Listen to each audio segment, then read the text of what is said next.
Hi, welcome to our Early Years Centre.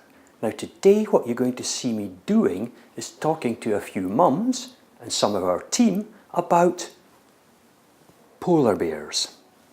Sounds crazy, but there's method in my madness. Come and see. Hi there, we all ready? Yeah. Do you recognise the image behind me? It's called Maslow's Pyramid. Now, way back in about 1943, Abraham Maslow created this diagram to explain his ideas about human motivation and human needs. And he thought they were actually in a hierarchy. You have to address the basic needs at the bottom of the pyramid before we can even think about addressing the ones at the top. Nowadays, we don't think that this hierarchy actually exists. But it's a nice simple image, and I want to use it today so I can ask you a question. Where on the pyramid do you think we should put play?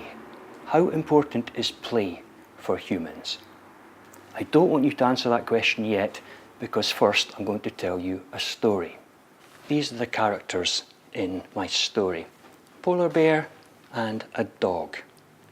Now we've all seen thousands of YouTube videos featuring animals from different species coming together, bonding, playing. But the story I'm going to tell involves something quite specific that really astonished scientists when they saw it. This polar bear is doing what polar bears normally do. This is how he hunts, with his head held high, walking into the wind and using his nose because he's got a very acute sense of smell. He'd smell us from a kilometre away. But look at the polar bear on the image behind me. His posture is entirely different.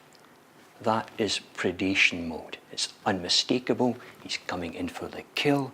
His head is down low, sweeping from side to side so he can keep his gaze focused on the prey. He goes as he approaches. Look what the dog does. The dog is cornered, she's afraid, she's defending herself. But the dog in my story did something entirely different. She scooped her back down low, put her tail in the air, and started bouncing up and down. I'm not scared of you, Mr. Bear, I want to play. Guess what happened? The bear came up to her, stood right up on his hind legs above her, picked her up and hugged her. Play mode beat predation mode. Everyone was astonished. Now, having told you this story, what I want you to do is to take a pencil and then write what is the position of play in this hierarchy of human needs. How important is it?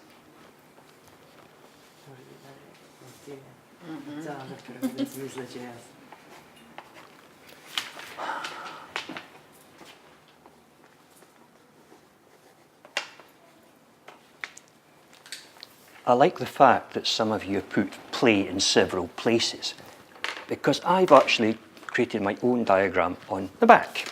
Watch this.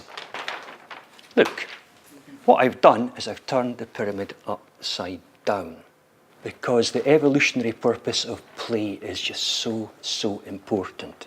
Play is important for cognitive or intellectual development. It's important for social development.